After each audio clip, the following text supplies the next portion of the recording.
ஜபம், ஜபத்தை பற்றி உண்டான இந்த இது நம்ம செமினார் மாதிரி எடுத்து பண்ணின்னு இருக்கோம். இந்த ஜபத்தினுடைய நுணுக்கங்கள்.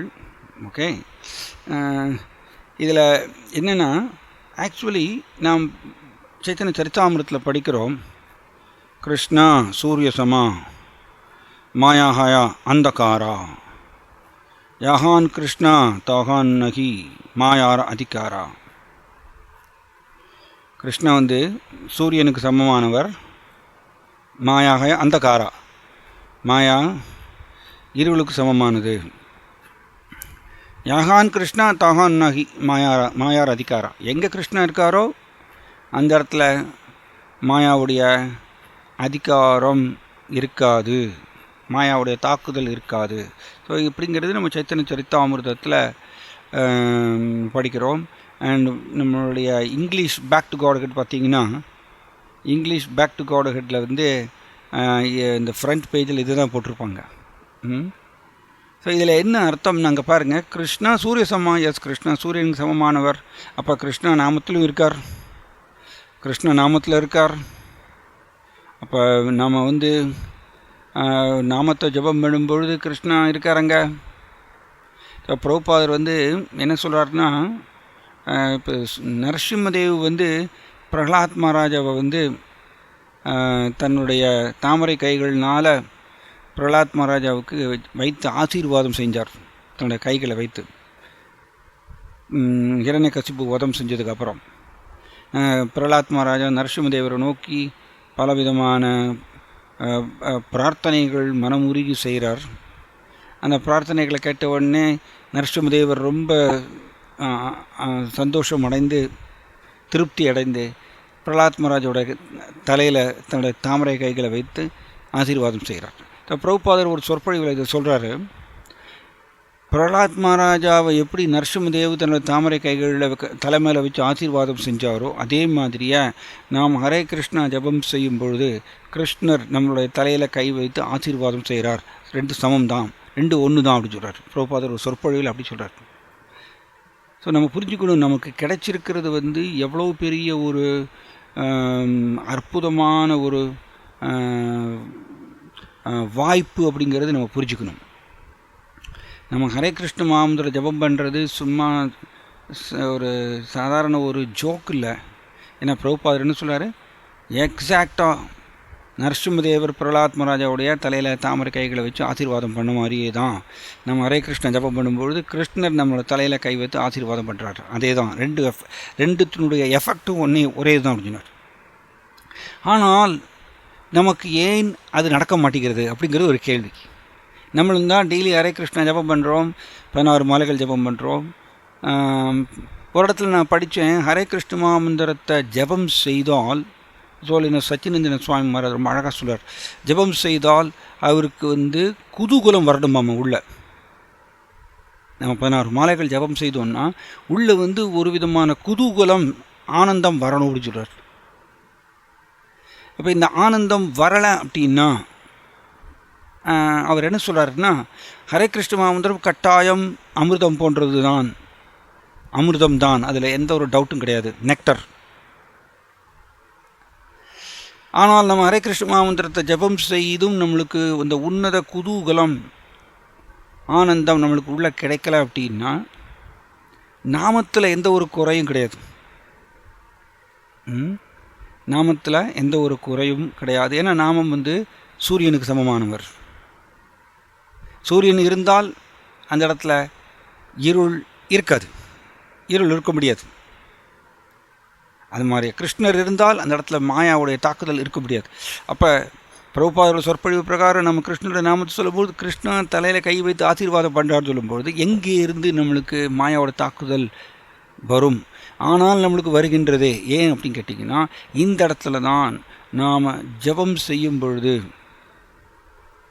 ரொம்ப ஹிசோலின சச்சினந்தன சுவாமி மகாராஜ் ரொம்ப அழகாக சொல்கிறார், ஜபம் பண்ணும்பொழுது எப்பொழுது ஒருத்தரால் ஃபீலிங்கோடு ஜபம் பண்ண முடியும்னு சொல்கிறார். இம்பார்ட்டன்ட் பாயிண்ட் அது.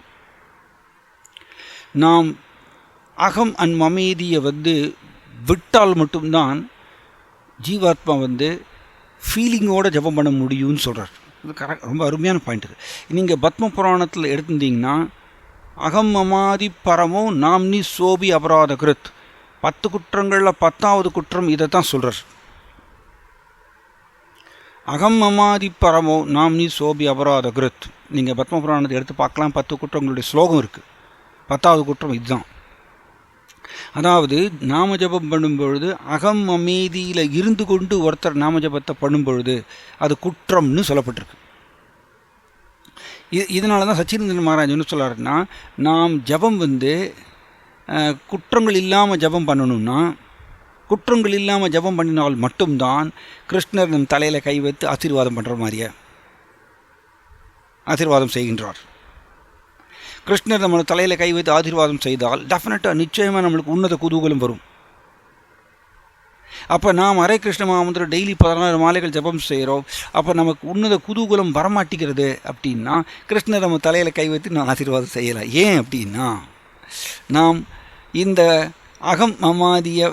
அகம் மமேதி இதை நம்ம விடவில்லை. ஏன்னா 10வது குற்றம் அகம் அமைதியை வைத்து கொண்டு ஒருத்தர் ஹரே கிருஷ்ண ஜபம் பண்ணினால் அது குற்றம் அப்படி சொல்லப்பட்டிருக்கு. நாம் தமிழில் இங்கிலீஷ்லேயும் அதனுடைய மொழிபெயர்ப்பு வேறு மாதிரி போட்டிருக்கோம். அதாவது ஜபம் பண்ணும் பொழுது நாம் ஜடப்பற்றுக்களை அப்படியே மெயின்டைன் பண்ணுவது, ஜபத்தினுடைய மகிமைகளை கேட்டறிந்தும் கூட நாம் ஜடப்பற்றுக்களை மெயின்டைன் பண்ணுவது குற்றம் அப்படிங்கிறது நாம் மொழிபெயர்ப்பு கொடுத்துருக்கோம். ஆனால் நம்ம கவனிக்கணும், ஜடப்பற்றுக்கள் மெயின்டைன் பண்ணுறதுங்கிறது ஜடப்பற்றுக்களை எப்போ ஒருத்தர் மெயின்டைன் பண்ணுறார், அகம் அண்ட் மமீதி அப்படிங்கிறத பிடிச்சிட்டு இருந்தால் மட்டும்தான் ஜடப்பற்றுக்களை மெயின்டைன் பண்ண முடியும். அகம் மமீதிங்க என்னது, நான் எனது என்னை சார்ந்தது. அதாவது இன்னும் தெளிவாக சொல்லணும்னா அதான் பிரபுபாதர் சொல்வார். இதை ஆக்சுவலி பிரபுபாதர் சொற்பொழிவில் சொல்வார், ஒரு ஆஸ்திரேலியா சொற்பொழிவில் சொல்வார், இதை அகம் பிரம்மாஸ்மி அப்படின்னு சொல்கிறார் பிரபுபாதர். இது ஏதோ அருவவாதம் மாதிரி இருக்கணும், ஆனால் இது 10வது குற்றத்தை நம்ம செய்கின்றோம். அகம் பிரம்மாஸ்மி அப்படின்னு அர்த்தம், நான் ஒரு ஆத்மா அப்படிங்கிற அந்த ஸ்தானத்தில் இருந்து நம்ம ஜபம் செய்யும் பொழுது தான் நாம் ஃபீலிங்கோட ஜபம் பண்ண முடியும். கிருஷ்ணரை நாம் மனப்பூர்வமாக கூப்பிட முடியும். தென் கிருஷ்ணர் நம்மளோட தலையில் கை வைத்து ஆசீர்வாதம் செய்வார். அப்போ நம்மளுக்கு உன்னத குதூகலம் கிடைக்கும். தென் அப்போ சைத்தன்ய சரிதாமம் சொல்கிற பிரகாரம் கிருஷ்ணர் சூரியனுக்கு சமமானவர். கிருஷ்ணா எங்கே இருக்காரோ யஹான் கிருஷ்ணா தாகான் நகி மாயா அதிகாரம், எங்கே கிருஷ்ணா இருக்காரோ அங்கே மாயாவுடைய ஆதிக்கம் இருக்காது அப்படிங்கிறது ஷோர். ஸோ நாம் ஹரே கிருஷ்ண மாமன் ஜபம் பண்ணும் பொழுது உன்னத குதூகலம் கிருஷ்ணருடைய தாமரை கைகள்னால் ஆசீர்வதிக்கப்படுறதுனால மாயாவுடைய தாக்குதல் இருக்காது. இப்போ நேச்சுரலி உன்னத குதூகலம் நம்மளுக்கு வரும். ஆனால் எப்போ வரும்னா நாம் இந்த அகம் அமைதியை விட்டால் மட்டும்தான். ஸோ அகம் அமைதியை விடாமல் நாம் எத்தனை ஜபம் பண்ணினாலும் 10வது குற்றங்களை பண்ணிகிட்டே தான் இருக்கும். ஏன்னா 10வது குற்றம் பத்ம புராணத்தில் இப்படி தான் சொல்லியிருக்கு, அகம் மமாதி பரமோ நாம் நீ சோப அபராதகிரத். அதாவது நான் எப்படி நான் பல அடையாளங்களை நம்ம மேலே போட்டுக்கிறோம் இல்லையா, நம்ம என்ன தப்பு பண்ணுறோங்கிறது கவனிக்கிறோம். ஜபம் பண்ணும்பொழுது ஏன் எனக்கு உன்னத குதூகலம் வரமாட்டேங்கிறது அப்படிங்கிறதுக்கு உண்டான நம்ம கண்டுபிடிக்கணும். இதுக்கு பேர் தான் அனலைஸ் பண்ணணும் நமக்குள்ள. நான் அப்படிங்கிறது நாம் பல அடையாளங்கள் நம்ம மேலே வச்சுக்கிறோம் இல்லையா. நான் இந்த கம்பெனியுடைய மேனேஜர், நான் இந்த குடும்பத்தினுடைய தலைவன், நான் ஆண், பல அடையாளங்கள். அப்புறம் மமீதி என்னுடையதுன்னு சொல்லும்பொழுது இது என்னுடைய பேங்க் பேலன்ஸ், இது என்னுடைய வீடு, இது என்னுடைய கார், அதுக்கப்புறம் இது என்னுடைய ஜுவல்ஸு, இது என்னுடைய குழந்தை, இது என்னுடைய மனைவி. இது ஆக்சுவலி சொல்கிறதுக்கு கசப்பாக இருக்கலாம், பட் அகம் அமைதின்னு இதுதான். இதை இங்கிலீஷ்லேயும் தமிழ்லேயும் மொழிபெயர்ப்பு போடும்போது வேறு மாதிரி போட்டுட்டாங்க. ஆக்சுவலி ஸ்லோகத்தில் அகம் அமைதி தான் போட்டிருக்கு.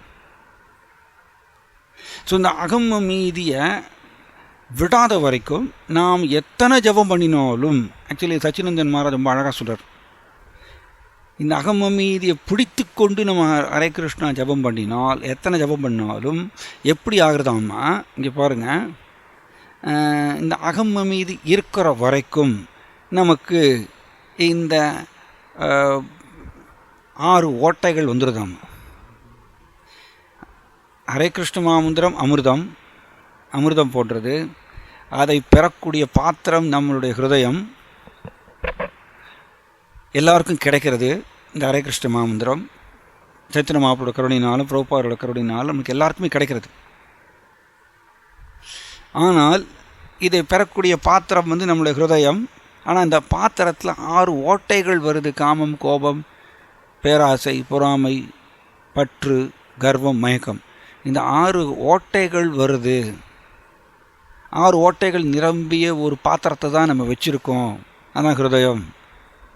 நம்ம ஹிருதயத்தில் இந்த 6 ஓட்டைகள் இருக்கா இல்லையாங்கிறது எல்லாருக்கும் நீங்கள் கேள்வி கேட்டிங்கன்னா, உங்களுக்குள்ளே கேள்வி கேட்டிங்கன்னா உங்களுக்கு ஆன்சர் கிடைக்கும். நமக்கு எல்லாருக்கும் இருக்குது. அப்போ இந்த 6 ஓட்டைகள் நாம் அமிர்தத்தை பெறுகின்றோம். ஹரே கிருஷ்ண மாமந்திரத்தை ஜபம் பண்ணும் பொழுது இந்த 6 ஓட்டைகள் வழியாக வெளியில் போயிருதாமா. ஸோ இந்த 6 ஓட்டைகளை அடைக்காத வரைக்கும் நம்ம எத்தனை ஜபம் பண்ணாலும் அது வெளியில் போயிடும்னு சொல்கிறார் சச்சினந்தன் மகாராஜ். அப்படி தான் சொல்கிறார். எத்தனை ஜபம் பண்ணாலும் அது வெளியில் போயிடும். நீங்கள் இது ஒரு உதாரணம். நாம் 2 நாளைக்கு முன்னாடி ராமதாச விஸ்வாசை பற்றி டிஸ்கஸ் பண்ணினோம். அவரும் தான் 24 மணி நேரமும் ராமாவோட நாமத்தை சொன்னார். பட் இந்த 6 ஓட்டையில் ஒரு ஓட்டையை வச்சுட்டு இருந்தார். என்னது? கர்வம், மகா பண்டிதருங்கிற கர்வம், ப்ளஸ் அருவ பிரம்மத்தில் 2.5 கலக்கணுங்கிற ஆசை, காமம். இது 2ஐயும் வச்சிட்டு இருந்ததுனால அவர் ராமநாமத்தை 24 மணி நேரம் பண்ணாலும் கூட அது என்ன ஆகுறதாமா, அந்த ஓட்ட வழியாக வெளியில் போயிடுது.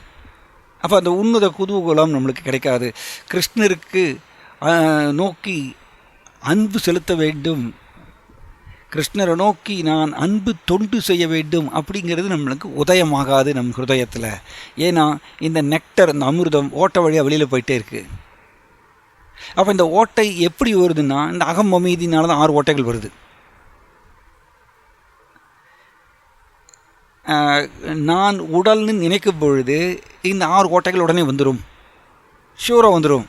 அதில் நோ டவுட், எந்த சந்தேகமும் கிடையாது. நான் உடல்னு நினைக்கும் பொழுது 6 ஓட்டைகள் வந்துடும். இந்த 6 ஓட்டைகளை வச்சுட்டு நம்ம டெய்லி எத்தனை தடவை ஹரே கிருஷ்ண மாமந்திரம் சொன்னாலும் அது போயிட்டே தான் இருக்கும் வெளியில். பாத்திரத்தில் இருக்கிற ஓட்டை மாதிரி தான். ஸோ இது இம்பார்ட்டண்ட், வெரி இம்பார்ட்டண்ட். இதை தான் சச்சினந்தன் மகாராஜ் ரொம்ப அழகாக இந்த மாதிரி சொல்கிறார் அவர். அப்போ நம்மளுடைய முதல் வேலை 6 ஓட்டைகளை அடைக்கணும்னு சொல்கிறார்.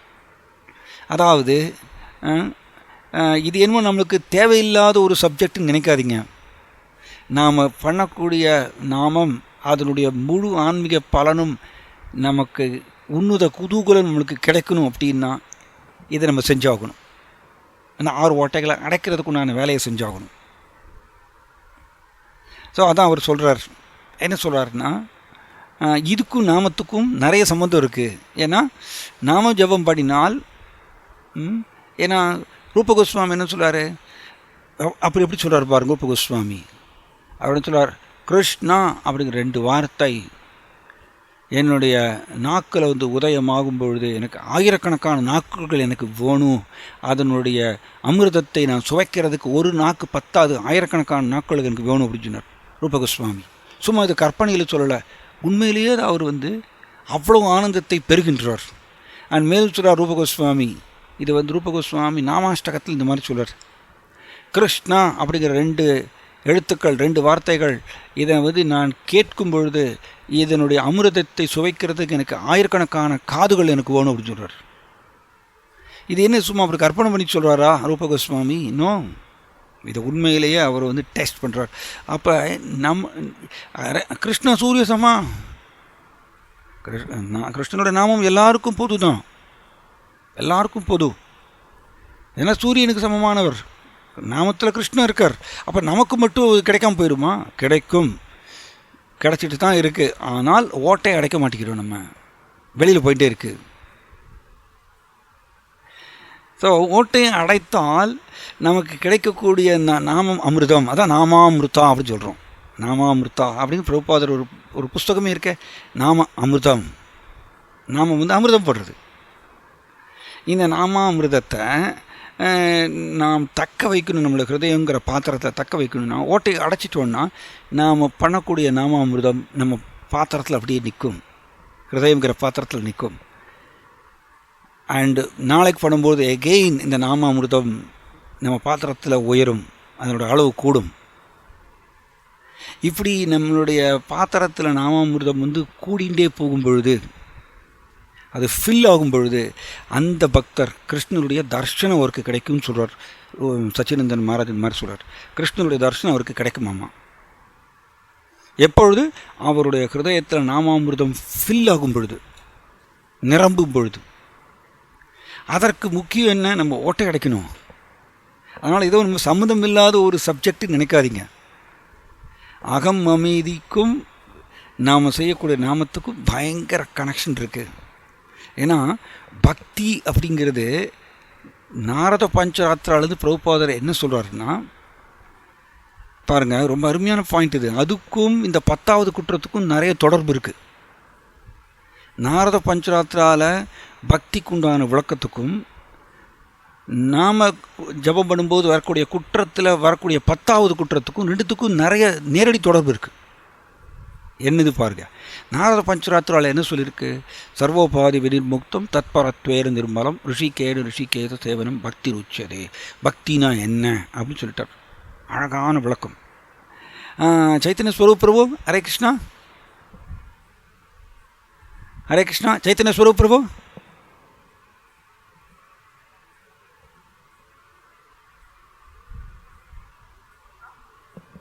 ஹரே கிருஷ்ணா. அப்புறம் எல்லோரும் கேட்குதா பிரபு? இல்லை கேட்குறதா எல்லாருக்கும்? ஒரு தடவை கேளுங்க பிரபு. ஏன்னா நான் இப்போ எவ்வளோ நேரம் ஸ்பீக்கர் போட விட்டுட்டேன்.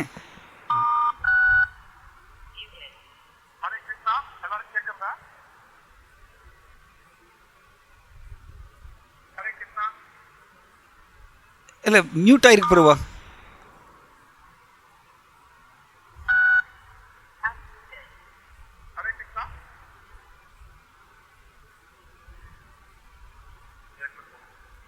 ஹரே கிருஷ்ணா. எல்லாரும் கேட்குதா? அதனால தான் அதான் நானும் பார்க்குறேன் ஆக்சுவலி. கேட்குறதாங்கிறது டவுட். இப்போ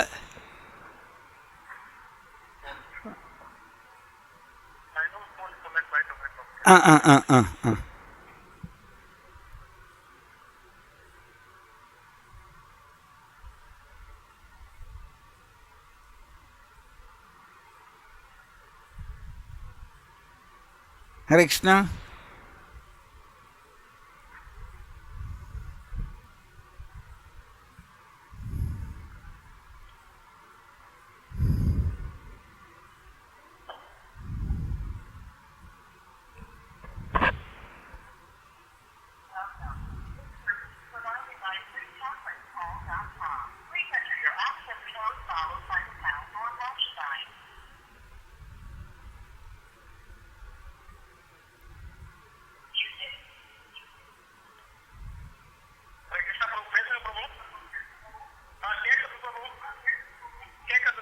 எல்லாரும் கேட்குதா? ஓகே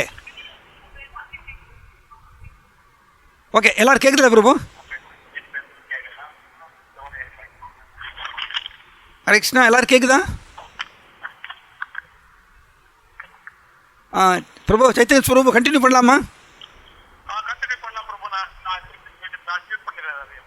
சரி, எல்லாரும் கேட்குது. Okay, right. சரி, ஹரே கிருஷ்ணா. சாரி, ஆக்சுவலி திடீர்னு இது டெக்னிக்கல் ப்ராப்ளம். ஓகே. ஸோ இங்கே வந்து இது என்னென்னா, இந்த பாத்திரத்தில் இங்கே பாருங்கள், நாரத பஞ்சராத்தாவில் ஹரே கிருஷ்ணா. கேட்குதுங்களா எல்லாருக்கும்?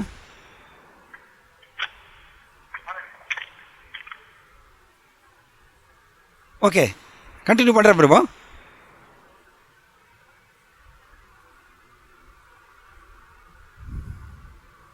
நான் கண்டினியூ பண்ணுறேன். ஓகே. ஸோ இங்கே பார்த்திங்கன்னா நாரத பஞ்சராத்திராவில் பக்திக்கு உண்டான விளக்கம் என்ன சொல்லப்பட்டிருக்கு? சர்வோபாதி வினிர்முக்தம் தத்பரத்வேன நிர்மலம். Very important point. பாருங்கள், சர்வ உபாதி வினிர்முக்தம், எல்லா விதமான உபாதி அடையாளங்களை விட்டால் ஆத்மா தத்பரத்வேன நிர்மலம். தென் ஆத்மா பரிசுத்தமான நிலையில் இருக்காமா? நிர்மலம், பரிசுத்தமான நிலையில். எல்லா விதமான அடையாளங்களை விட்டால்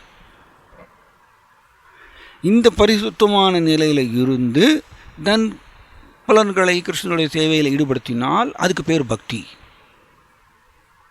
அப்போ நாம ஜபம் செய்வது பக்தியினுடைய முக்கியமான அங்கம். ஆனால் அது எப்படி செய்யணும்னா, சர்வோபாதி வினிர்பக்தம், எல்லா விதமான பொய் அடையாளங்களை விட்டுட்டு பரிசுத்தமான நிலையில் இருந்து தென் நாம ஜபத்தை செய்யும் பொழுது தான் அது பக்தி. அப்போ 10வது குற்றமும் அதே தானே. அகம் மமாதியில் இருந்து கொண்டு ஒருத்தர் நாம ஜபம் செய்தால் அது குற்றம் சொல்லப்பட்டிருக்கு. அதனால் நம்ம எப்படி ஜபம் பண்ணணும்? அகம் மமேதியை விட்டுட்டு ஜபம் செய்யணும். அதாவது நான் எனதுங்கிறது பல அடையாளங்கள் இருக்கு இல்லையா? ஒரே அடையாளம் நான் ஆத்மா அப்படிங்கிற அடையாளத்தை வைத்துக்கொண்டு அதை ஞாபகப்படுத்தி கொண்டு தென் அந்த ஸ்தானத்தில் இருந்து நம்ம ஜபம் செய்யும் பொழுது அது பக்தி. அது குற்றமில்லாத ஜபமாக அமையும். அப்பொழுது மாயாவுடைய தாக்குதலிருந்து நாம் விடுபடுகின்றோம். அப்பொழுது கிருஷ்ணருடைய தாமரை கைகளினால் நாம் ஆசீர்வதிக்கப்படுகின்றோம். அப்பொழுது நாம் அமிர்தத்தை சுவைக்கிறோம். உன்னத குதூகலம் நம்மளுக்கு கிடைக்கும். ஏன்னா அந்த ஓட்டையை அடைச்சிட்டோம். ஸோ இப்போ 6 ஓட்டைகள் நமக்கு வர்றதுக்கு காரணமே ஆத்மாங்கிறத மறந்து போகிறதுனால தான். அதனால தான் இதுக்கும் நாம ஜபத்துக்கும் நிறைய தொடர்பு இருக்குது, டைரக்ட் தொடர்பு இருக்குது. ஸோ அதனால தான் இதை செய்யாமல் நாம் எத்தனை ஹரே கிருஷ்ண ஜபம் பண்ணாலும் அது ஓட்ட வழியாக வெளியில் போயிட்டே தான் இருக்கும். நம்மளுக்கு உன்னத குதூகலம் கிடைக்காது. ஒன் சைடு, இன்னொரு சைடு 6 விதமான அனர்த்தங்கள் இருந்துகிட்டே தான் இருக்கும். நான் ஜபம் பண்ணுறேன் இருந்தாலும் காமம் போக மாட்டேங்குதே, கோபம் போக மாட்டேங்குதே அப்படின்னு சொல்லி நினச்சிட்டே இருப்போம். அது காரணம் என்னென்னா நம்ம ஓட்டைகள் அடைக்கலை. ஏன்னா நம்மளுடைய உண்மை அடையாளத்தை நாம் பார்ப்பதில்லை. நம்மளோட உண்மை அடையாளம் என்னது? நான் ஆத்மா, கிருஷ்ணருடைய நித்திய சேவகன். இந்த உண்மை அடையாளத்தை நாம் அடிக்கடி இதை நம்ம பார்க்க வேண்டும். நமக்குள்ளே இதை பார்த்தால்தான் இந்த மனம் ஏற்படுத்தக்கூடிய இந்த 6 விதமான அனர்த்தங்கள் உடனே வெளியில் போகும். அந்த நிலையில் நீங்கள் ஜபப்படும் பொழுது அது கிருஷ்ணரை கவர்ந்து இழுக்குமாம். ஸோ இப்போ கிருஷ்ண சூரிய சமா மாயாக அந்தகாரா யாகான் கிருஷ்ண தாகான் நகி மாயா அதிகாரா. எங்கே கிருஷ்ணன் இருக்காரோ அங்கே மாயாவுடைய தாக்குதல் கிடையாதுன்னு சொன்னது அது கிருஷ்ணதாஸ் கவிராஜ் கோஸ்வாமி இந்த மாதிரி சொல்லியிருக்காருன்னா அது 100% உண்மை. 100% அது உண்மை. அது பொய்ன்னு நம்ம சொல்ல முடியாது. அது ஒவ்வொருத்தருடைய மனப்பான்மையை பொறுத்து அமைகின்றது. அதுதான் இம்பார்ட்டன்ட் பாயிண்ட். நாமும் ஒன்றே தான். ஆனால் செய்பவருடைய மனப்பான்மைக்கு தகுந்தாற்போல் நாமத்தினுடைய விளைவு அவருக்கு, இந்த தெய்வீக விளைவு அவருக்கு கிடைக்கிறது. அதில் நான் முன்னாடி டிஸ்கஸ் பண்ணோம். திரௌபதியும் நாமத்தை சொல்லி கிருஷ்ணரை கூப்பிட்டாங்க. அண்ட் கிருஷ்ணன் உடனே ஓடி வந்தார். நாமும் கிருஷ்ணரை கூப்பிடுறோம், பட் கிருஷ்ணா வரமாட்டேங்கிறார். ஏன்னா நாம் அகம் அமைதியை இன்னும் விடலை.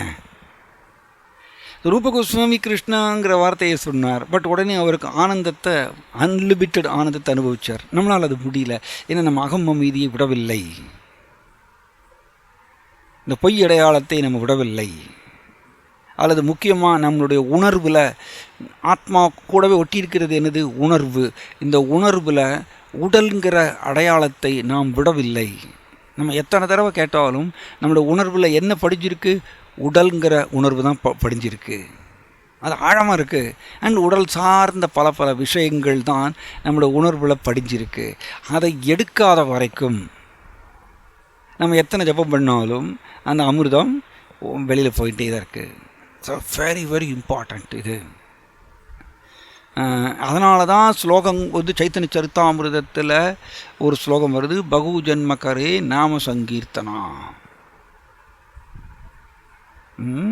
நாபாய கிருஷ்ண பிரேமதனா அப்படிங்கிற ஸ்லோகம். பகு ஜன்மகரேன்னு கோடிக்கணக்கான ஜென்மங்கள் நாமத்தை குற்றங்களோட ஜபம் செய்தால் ஒருத்தருக்கு கிருஷ்ண பிரேமை கிடைக்காது அப்படிங்கிறது சைத்தன்ய சரித்தாமிர்தத்தில் வரக்கூடிய ஸ்லோகம். கோடிக்கணக்கான ஜென்மங்கள் குற்றங்களோட நாமத்தை ஜபம் பண்ணாலும் கிருஷ்ண பிரேமை கிடைக்காதுன்னு சொல்லியிருக்கு. அப்போ குற்றங்களுக்கு முக்கியமான காரணமே இந்த அகம் அமைதி தான், வேறு ஒன்றுமே இல்லை. நல்லா புரிஞ்சுக்கணும். ஏன் ஜபம் பண்ணும்பொழுது நமக்கு கவனமின்மை ஏன் வருது, நல்லா புரிஞ்சுக்கோங்க. நம்ம ஜபம் பண்ணும்பொழுது நம்மளால் ஜபத்தினுடைய அர்த்தம் வந்து மனசில் நினைக்க முடியல, இல்லைன்னா ஜபத்தினுடைய ஒலி அதிர்வை நம்ம காதில் கேட்க முடியல. மனம் வேறு எந்தெந்த எண்ணங்களையோ கொடுத்துட்டே இருக்குது இல்லையா? மனம் எந்த மாதிரி எண்ணங்களை கொடுக்கறது யோசிச்சு பார்த்தீங்கன்னா, மனம் எந்த மாதிரி எண்ணங்களை கொடுக்கறது? மனம் உடல் சார்ந்த பல எண்ணங்களை தான் கொடுக்கறது. இந்த உடல் சார்ந்த எண்ணங்களை கொடுத்து நம்ம ஜபப்படும்பொழுது ஜபத்தினுடைய ஒலி அதிர்வை காதில் கேட்க விடாமல் பண்ணுறது, உடல் சார்ந்த பல எண்ணங்களை கொடுத்து. அதனால தான் இந்த உடல்ங்கிற கண்ணோட்டத்தை நாம் விட்டுட்டோன்னா அதற்கு வந்து மனசுக்கு நாம் புகட்ட வேண்டும், டெய்லி அதை ஞாபகப்படுத்திக்கணும். உடல்ங்கிற கண்ணோட்டத்தை நான் வந்து ஆத்மா, நான் கிருஷ்ணனுடைய நித்திய சேவகன் அப்படிங்கிறத நம்ம எவ்ரிடே இதை ஞாபகப்படுத்தும் பொழுது மனம் கொஞ்சம் கொஞ்சமாக அந்த உடல்ங்கிற கண்ணோட்டத்திலேருந்து வெளியில் வருது. டெய்லி நம்ம மனசை அடிக்கிறோம். உடலுங்கிற கண்ணோட்டத்திலேருந்து வெளியில் வரும் பொழுது நம்ம ஜபம் பண்ணினால் ஆட்டோமேட்டிக்காக மனம் முழுக்கதில் கவனத்தை செலுத்த முடியும். ஏன்னா வேறு ஜட ரீதியான எண்ணங்கள் மனசில் வருவதற்கு வாய்ப்பில்லை. ஏன்னா ஆல்ரெடி நாம் மனசை தூய்மைப்படுத்துகின்றோம். அதான் ஆக்சுவலி சொல்கிறார் குரு மகாராஜ், இது மாதிரி வைஷ்ணவாக்கியில் சொல்கிறார், purify the mind with the medicine of transcendental இன்ஸ்ட்ரக்ஷன்ஸ்னு சொல்கிறார் வைஷ்ணவாக்கியில். மனதை தூய்மைப்படுத்துங்கள், தெய்வீக உபதேசங்கள் பிரகாரம் மனதை தூய்மைப்படுத்துங்கள் சொல்கிறார். ஏன்னா மனம் இந்த உடல் சார்ந்த 6 அனர்த்தங்களை ஏற்படுத்திகிட்டே இருக்குது, டெய்லி ஏற்படுத்திகிட்டே இருக்குது. அப்போ மனதுக்கு வந்து இந்த தெய்வீக உபதேசம் என்ன? நான் ஒரு ஆத்மா, நான் கிருஷ்ணருடைய நித்திய சேவகன், இது தெய்வீக உபதேசம். இதை கிருஷ்ணாவும் 5வது சாப்டரில் 8வது ஸ்லோகத்தை சொல்கிறார். இதை நாம் இந்த தெய்வீக உபதேசத்தை நாம் ஞாபகப்படுத்தி கொள்ளும்போது மனதை நம்ம தூய்மைப்படுத்துகிறோம்.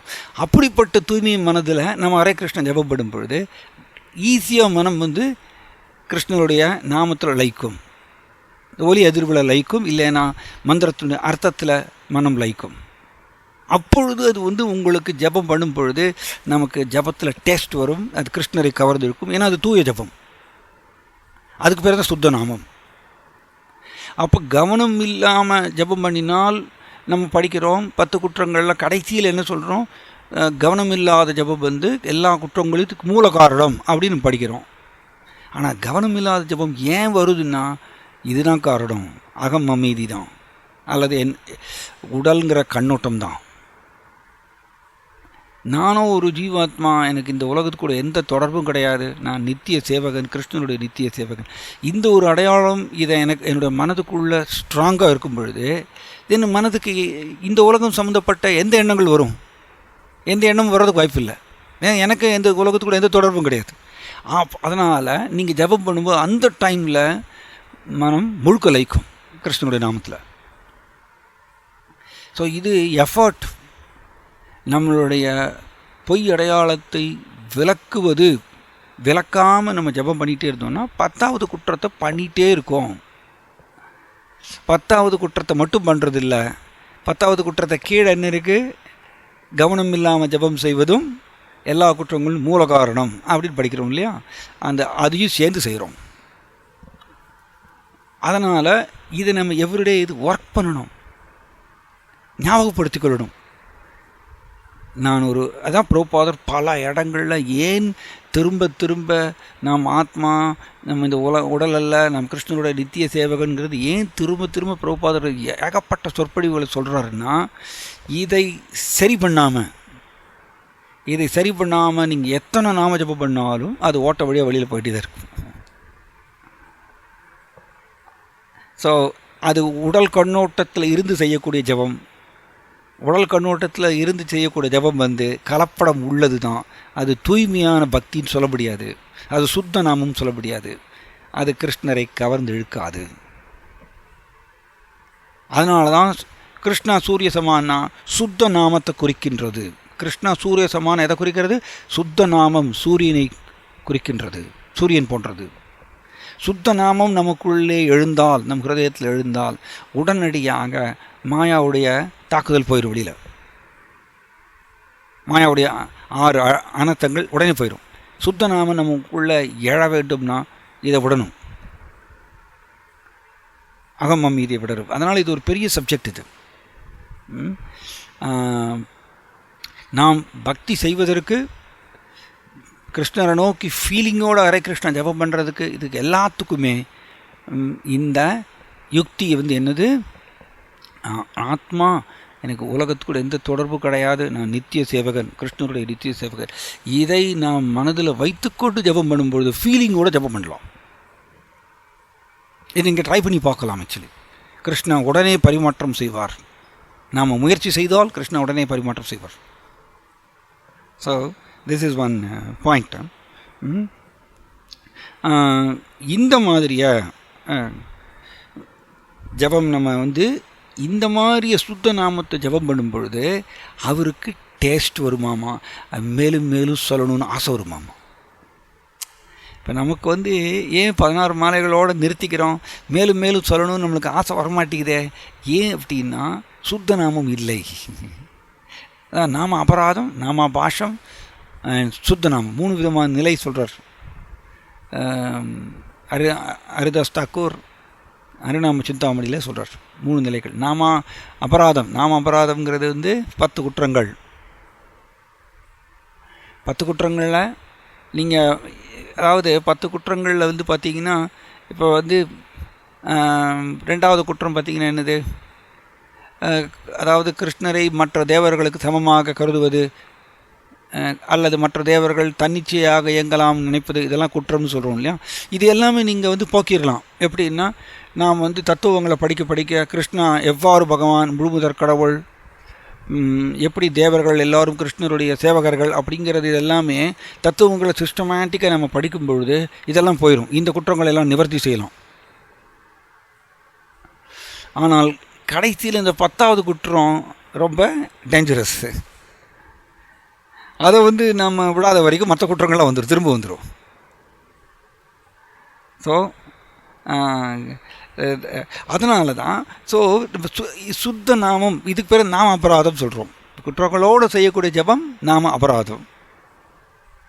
ஸோ எத்தனை ஜபம் நாம அபராதத்தோடு நம்ம எத்தனை ஜபம் பண்ணினாலும், எத்தனை வருஷம் பண்ணினாலும் அது நம்மளுக்கு டேஸ்ட் கிடைக்காதோமா. அதனால் நம்மளுக்கு இப்பொழுது நாம் ஜபம் பண்ணும்பொழுது டேஸ்ட் கிடைக்க மாட்டேங்குது. அதனால் 16 மலையோடு நிறுத்திக்கிறோம். சுத்த நாமம் நம்ம பண்ண ஆரம்பிச்சிட்டோன்னா நம்மளுக்கு டேஸ்ட் கிடைக்கும், சொல்லிகிட்டே இருப்போம் டெய்லி. அப்படிப்பட்ட பக்தர்கள் தான் ஹரிதாஸ் தாக்கூர் இவங்கள்லாம் சொல்லிகிட்டே இருப்பாங்க. ஏன்னா சுத்த நாமத்தை அடைந்தவர்கள். இது இம்பார்ட்டண்ட், வெரி இம்பார்ட்டண்ட் இது. ஸோ ஒரு அருமையான ஒரு லீலை, கோபால் குரு கோஸ்வாமி அவர் சின்ன பையனாக இருக்கும் பொழுது, அவருக்கு 7 வயது சிறுவனாக இருக்கும் பொழுது, அவர் கோபால், அவன் சைத்தன்ய மகாபிரபு என்ன பண்ணுவாராம்மா, அவர் ரொம்ப அன்போடு அவர் கூப்பிடுவாராம்மா. அந்த பையனை பார்த்த உடனே அவருக்கு கிருஷ்ணருடைய ஞாபகம் வருமாம்மா. அதனால் சைத்தன்ய மகாபிரபு அந்த பையனை கோபால்னு கூப்பிடுவாராம்மா. அந்த பையனுக்கு அப்போ 7 வயசு. இந்த கோபால்னு சைத்தன்ய மகாபிரபு அடிக்கடி கூப்பிடுவாராம்மா. அப்போ இவருடைய காலத்தில் ஒரு பிராமணர் எப்பொழுதுமே ஹரே கிருஷ்ண சொல்லிகிட்டே இருப்பாராம்மா. ஹரே கிருஷ்ண சொல்லிகிட்டே இருப்பாராம்மா. அவர் நிறுத்தவே முடியாதம்மா. வெரி இம்பார்ட்டண்ட், கவனிக்கணும். இப்போ இந்த பிராமணர் எப்பொழுதுமே ஹரே கிருஷ்ண சொல்லிகிட்டே இருக்கார். அண்ட் ஹரிதாஸ் தாக்கூர் எப்பொழுதுமே ஹரே கிருஷ்ண சொல்லிகிட்டே இருக்கார். அண்ட் ராமதாச விஸ்வாசாவும் எப்பொழுதுமே ராமநாமத்தை சொன்னார். இது வித்தியாசம் இருக்குது.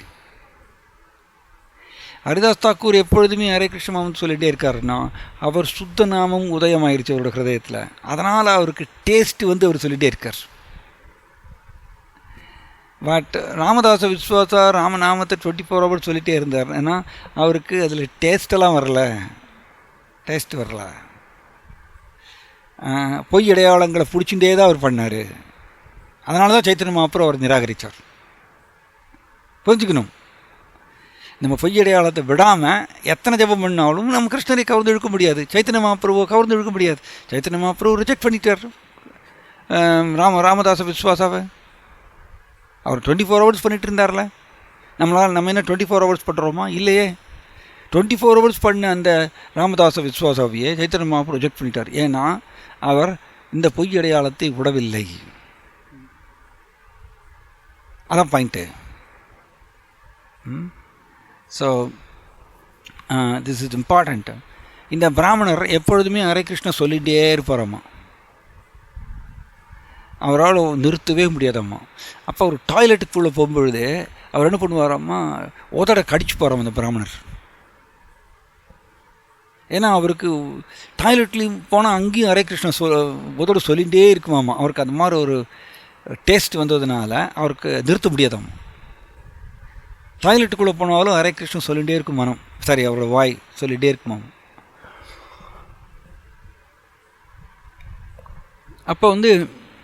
அப்போ டாய்லெட்டுக்குள்ளே போகும்பொழுது மட்டும் அந்த பிராமணர் வந்து உதட கடிச்சு போகிறாமா. உதட கடிச்சிட்டு ஒரு ஹரே கிருஷ்ணா சொன்னாராம்மா. உதட கடிச்சிட்டு ஒரு டாய்லெட்டுக்குள்ளே போகிறார். அப்போ இந்த கோபால் சிறுவன் வந்து இந்த பிராமணரை பார்த்துட்டு கேட்குறார், எதுக்கு நீங்கள் டாய்லெட்டுக்குள்ளே போகும்போது உதட கடிச்சிக்கிறீங்க, நீங்கள் என்ன காரணம்னு கேட்குறாரு இந்த பையன். தென் இந்த பிராமணர் சொல்கிறார், எனக்கு உதட கடிக்கலைன்னா எப்போ பார்த்தாலும் ஹரே கிருஷ்ணா சொல்லிகிட்டே இருக்கும் என்னுடைய உதடு. டாய்லெட்டுக்குள்ளே போகும்பொழுது ஹரே கிருஷ்ணா வந்து சொல்லும் என்னுடைய உதடு. அப்போ டாய்லெட் வந்து ரொம்ப அசுத்தமான இடம், அங்கே போய் இந்த ஹரே கிருஷ்ணன் சொல்லிச்சுன்னா அது சரியான இது இல்லை. அசுத்தமான இடத்துல போய் எப்படி ஹரே கிருஷ்ணன் சொல்கிறது? அதனால தான் டாய்லெட்டுக்குள்ளே போகும்போது நான் உதட கடிச்சிட்டு நான் வந்து போகிறேன் அப்படின்னு. உடனே கோபால் என்ன சொல்கிறாருன்னா, அப்படி இல்லை, நீங்கள் டாய்லெட்டுக்குள்ளே போகும்போது இறந்து போயிட்டீங்கன்னா என்ன பண்ணுறது? எஸ், சில பேர் டாய்லெட்டில் இறந்துருவாங்க. அப்போ நீங்கள் டாய்லெட்டுக்குள்ளே போகும்போது நீங்கள் இறந்து போயிட்டீங்கன்னா என்ன பண்ணுறது? அதனால் அங்கேயும் நீங்கள் ஹரே கிருஷ்ணன் சொல்லணும், தப்பு இல்லை அப்படின்னு சொன்னாராம்மா இந்த கோபாலுங்கிற பையன். அப்போ அந்த பிராமணருக்கு புரியுறது, கரெக்டு தான், டாய்லெட்டுக்குள்ளே போகும்போது நான் இறந்து போயிட்டேன்னா அப்போ நான் சொல்லாமல் இருந்தேன்னா போச்சுல, எவ்வளோ பெரிய டேஞ்சர். டாய்லெட்டுக்குள்ளே இருக்கும்போது நான் சொல்லாமல் இருந்துட்டேன்னா, அதனால் டாய்லெட்டுக்குள்ளே இருக்கும்போது சொல்லலாம், தப்பு கிடையாதுன்னு சொல்லிட்டு அவர் புரிஞ்சுட்டாரம்மா. அப்போ இவர் குரு ஸ்தானத்தில் இருந்து இந்த கோபால் உபதேசம் கொடுத்ததுனால இந்த சின்ன பையனுக்கு பேர் வந்துடாமா, கோபால் குரு அப்படிங்கிற பேர் வந்துடாமா, கோபால் குரு அப்படின்ட்டு. பின்னாடி ஒரு பெரிய ஆச்சாரியராக வந்தாராம்மா அவர்.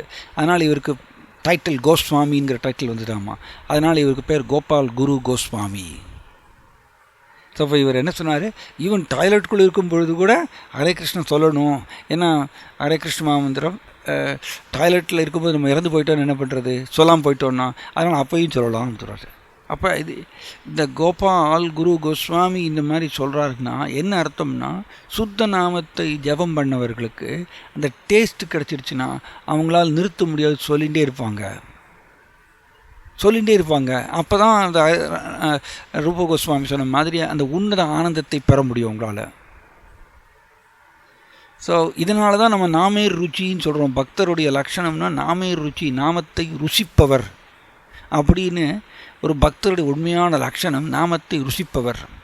பட் நாம் இப்போ நாமத்தை ஜபம் செய்கிறோம், பட் நம்மளுக்கு நாமத்தை ருசிக்கிறோமா, அந்த ருச்சி நம்மளுக்கு கிடைச்சிருக்காங்கன்னா இல்லை. காரணம் ஒரே ஒரு காரணம்தான், இந்த அகம் அண்ட் மமீதியை விடாததுனால தான், வேறு ஒன்றுமே இல்லை. ஏன்னா நமக்கு எல்லாருக்குமே கிருஷ்ணர் முழுமுதற் கடவுளுங்கிற ஆழ்ந்த நம்பிக்கை நம்மளுக்கு வந்தாச்சு. அதில் நோ டவுட். நம்ம வந்து சாஸ்திரத்தை படித்து நம்மளுக்கு ஆழ்ந்த நம்பிக்கை வந்துருச்சு, கிருஷ்ணா முழுமுதற் கடவுள்னு. அண்ட் நாமத்தோட மகிமையில் நம்மளுக்கு வந்து கற்பனை நினைக்கிறது இல்லை, அது வந்து உண்மை தான் நம்ம நம்புகிறோம். டெஃபினட்டாக நம்ம நாமத்தை வந்து சடங்கு முறைக்கு நம்ம பயன்படுத்துவதில்லை.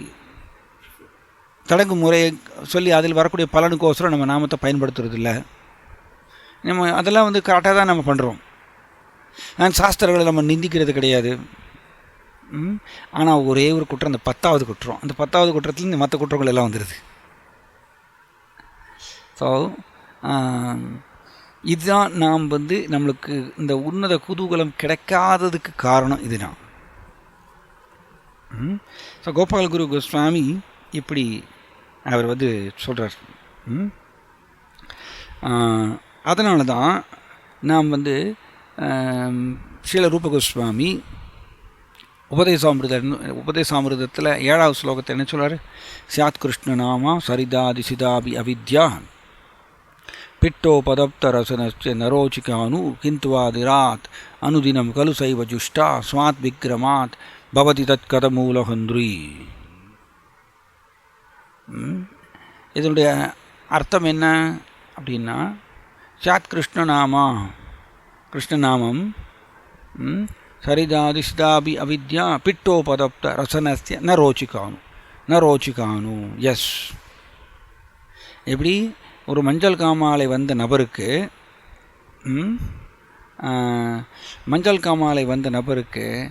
அவருக்கு கரும்பு ஜூஸை கொடுத்தோன்னா, கரும்பு ஜூஸ் இனிமையானது. பட் மஞ்சள் காமாலை அவனுக்கு கரும்பு ஜூஸ் எடுத்து கொடுத்தோன்னா அந்த கரும்பு ஜூஸ் கசக்குமாமா. நல்ல ஒரு இம்பார்ட்டன்ட் பாயிண்ட். இதுலேயும் அந்த 10வது குற்றம் சேர்ந்து வருது. எல்லா இடத்துலையும் இந்த 10வது குற்றம் சேர்ந்து வருது, கவனிக்கணுங்க. நம்ம என்ன பண்ணுறோம், அந்த 10வது குற்றத்தை சும்மா ஜஸ்ட்டு அதை குறைச்சி எடை போடுறோம். பட் அதுதான் பிரச்சனையே. பாருங்க, மஞ்சள் காமாலை வந்தவருக்கு கரும்பு ஜூஸ் இனிப்பாக இருந்தாலும் அதை கொடுத்தா கசக்கும். பட் தொடர்ந்து இந்த கரும்பு ஜூஸை அவர் குடிச்சிட்டே இருந்தால் அதுதான் அவருக்கு மருந்து. மஞ்சள் காமாலை போக்குறதுக்கு உண்டான மருந்து அந்த கரும்பு ஜூஸ் தான். தொடர்ந்து குடிச்சிட்டே இருந்தால் அந்த மஞ்சள் காமாலை வியாதி அடியோடு பிடுங்கப்படும். இப்படி தான் ஸ்ரீல ரூப கோஸ்வாமி சொல்கிறார். அதே மாதிரி தான் நாமமும் கிருஷ்ணனோட நாமமும் கரும்பு ஜூஸ் மாதிரி இனிமையானது. ஆனால் நம்மளுக்கு இப்போ என்ன வியாதி இருக்குது? மஞ்சள் காமாலை போன்ற ஒரு வியாதி. என்ன வியாதின்னு? அறியாமைங்கிற வியாதி, ஜாண்டிஸ் ஆஃப் அவித்யா கொடுத்துட்டார். சாத் கிருஷ்ணநாம சரிதாதி சிதாபி அவித்யா இம்பார்ட்டன்ட் பாயிண்ட். அவித்யானா என்னது? அறியாமை. எதில் அறியாமை? அறியாமைனா என்னது? என்னுடைய அடையாளத்தில் அறியாமை. இதான் இம்பார்ட்டன்ட் பாயிண்ட். ஏன்னா நம்ம முன்னாடியே டிஸ்கஸ் பண்ணினோம். அறியாமைங்கிறது யார் ஏற்படுத்துகிறாங்க? மாயாவுடைய தமஸுடைய தாக்குதல்னால தான் அறியாமை வருது. இந்த அறியாமைங்கிறது என்னது? என்னுடைய உண்மை அடையாளத்தை அறியாமல் இருப்பது. அதான் அறியாமை, வேற ஒன்றுமே இல்லை. அறியாமைன்னு என்னது? என்னுடைய உண்மை அடையாளத்தை அறியாமல் இருப்பது அறியாமை. அப்போ என்னது? என்னோடய உண்மை அடையாளம் என்ன? நான் ஒரு ஜீவாத்மா, நான் கிருஷ்ணனுடைய நித்திய சேவகன். ஸோ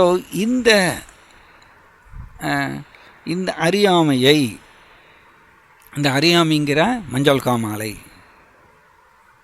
இதற்கு மருந்து ஹரே கிருஷ்ண மகாமந்திரம் தான். கரெக்ட்.